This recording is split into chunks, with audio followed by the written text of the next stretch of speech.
I keep hearing the buzzwords, college and career ready, all the time. And I see a lot of them pushing towards college, but I don't see the career part. Okay, we've cut down on the BOCES program.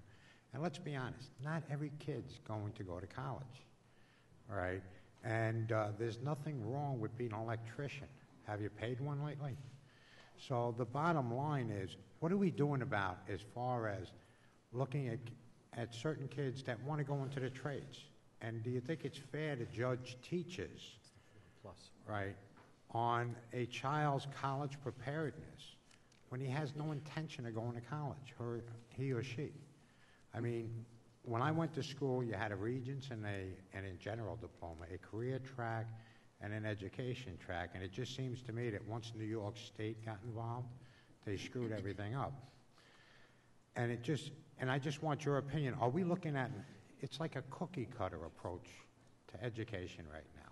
And when you look at the governor's 50% of testing, all right, he has one student in mind, and every student has to fit into that, and that's what they're going to judge the teacher on. Can you speak to that? As far as, and what kind of actual learning is going to occur when you have teachers that are worried about their job and all they do is teach to the test? So there's no actual learning going on there. Or it stagnates it. Can you speak to that? Yeah, let me do it. Okay. College and career readiness. The buzzword is the buzz. Those are the buzzwords, aren't there? As the student who went into a carpentry apprenticeship before I went to college at nights and on weekends, I fully appreciate what you're saying. That's why I talked about career and technical education here. We need, and the guidance counselors, they go in perfect together. We know if you want to build awareness that a child has to understand that they have to have a career at the end of the day, that starts with guidance first and foremost in the elementary grades. We want to move, I know the chancellor spoke about this, career and technical education into middle schools. We already have it in high schools. We want to expand it in high schools. There are children who just prefer to learn in an applied setting, which is what you're saying at this moment. They prefer to learn in a shop setting, a laboratory setting, than in a regular classroom setting. They like working with their hands. They like doing things that are outside what's called standard, the 4 core academic subject areas.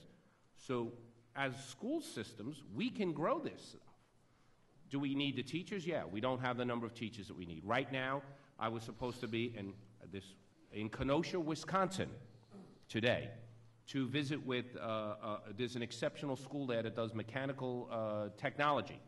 It's considered like a flagship, and we want to bring that to New York City. And they have a sponsor, it's Snap-on Tools. You've probably heard of them.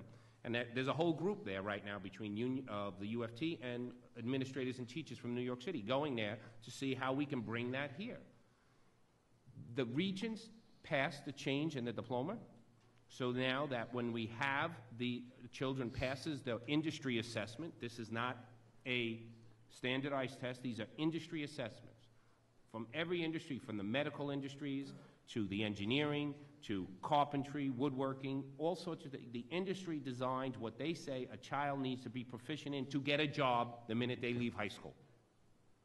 And those children now, when they pass that assessment, they'll be given credit towards a diploma. So that's a step in the right direction.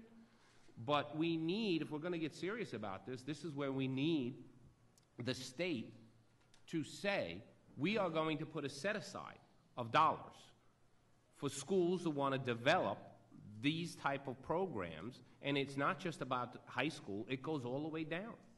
And there are, you know, when you see students in these settings, and the funny part is right now the data shows us the children who leave high school with a career tech ed assessment, they actually go to college at a higher rate than the academic kids because they've learned work.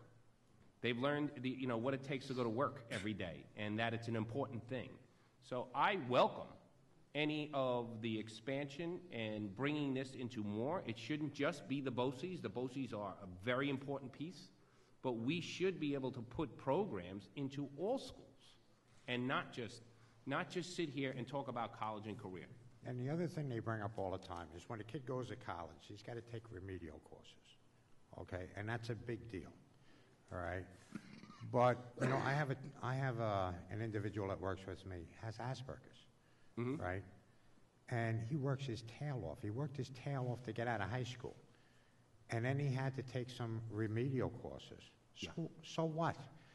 It's taken him 4 years, okay, or 3.5 years to get his associates. Now he's moving on to his bachelor's. And we have kids out there or young adults out there that, I mean, I know students that work as hard as they can to get a C. Yeah. Okay? And then after they get out of that grade, they go to the next grade, and they have to catch up again on what they learned last year, but they really worked their tail off to get that C and graduate.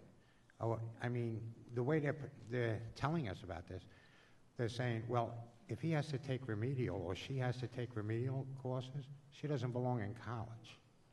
Okay, so I have a real problem with when they keep pigeonholing these kids. And they keep talking about these remedial courses like that, you know, they should never be there. The colleges are making money off this, okay?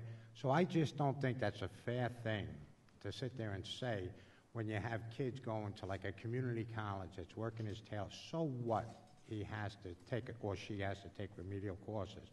Doesn't mean that they didn't do what they had to do to graduate high school.